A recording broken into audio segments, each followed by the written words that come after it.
you know that in the United States alone, there's 100,000 plus people waiting for an organ transplant? This means that every 10 minutes, someone is being added to this list. This is important for you to know because when choosing to donate your organs, become an organ donor, you have the potential to provide a second chance at life for those in need, or a potential to provide a better life and improve them as a person. I haven't personally been involved in organ donation initiatives. I have thoroughly researched this topic for the past 3 days and I understand its importance, and I am fully committed to raising awareness about organ donation and the impact it has on people. Due to the fact that every 10 minutes someone is being added to this list and there isn't enough donors to help, I propose that we all consider becoming organ donors. By making this decision, we can increase the likelihood that people will survive and increase the population instead of having it just decline slowly. I will begin by discussing that there is a national shortage of organ donors.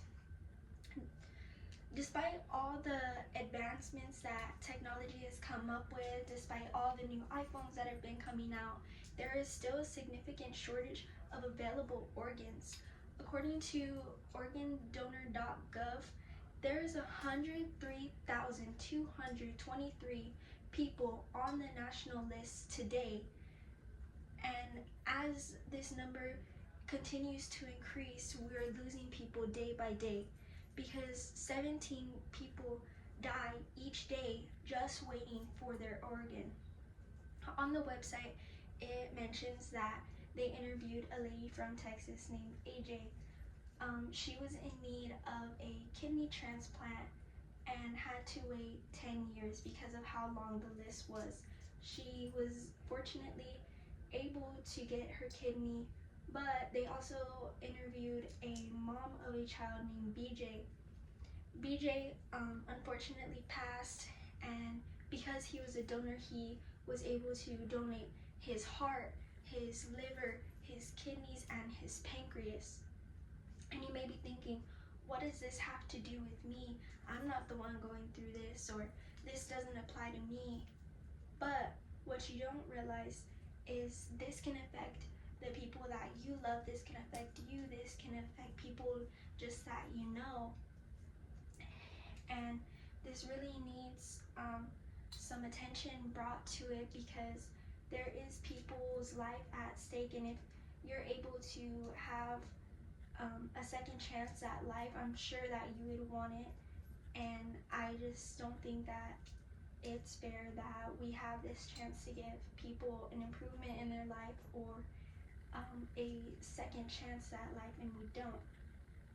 One of the studies that I was reading about says that anybody could be a donor, and there are more people that support becoming a donor than are actually donors, which is why we have such a difference between being an organ donor and supporting it. This goes along to highlight the key point that I'm trying to make, that there is not enough organ donors. And if you haven't already, you are able to do this online, able to do this at the DMV whenever you're getting your license, when you're getting your ID, or re-registering yourself, or renewing your license plate or your driver's license or whatever it may be. And you have this opportunity. Me personally, I am a donor. It says it on my ID, and it usually takes only 10 minutes. If you haven't already, I think that you should consider it, and you should share it with your family as well, because this can be beneficial to them. Not only because in the case that something does happen and you know somebody in need, it would be very beneficial for the people that are suffering, that have been waiting on the transplant list for 10 years or more years. You can be on the transplant list until you get your transplant. That doesn't mean that it's going to be in a year. That doesn't mean that it's going to be in 5 months. This only means that you are on the list waiting to receive your organ. So if you are able to, and you are here I would recommend signing up right now at organdonor.gov. It'll walk you through it. It will ask you for a couple of things. It will probably ask you for like your social and just information that you will need. I personally signed up as a donor at the DMV when I was going to receive my ID. So if you haven't already, I recommend you to.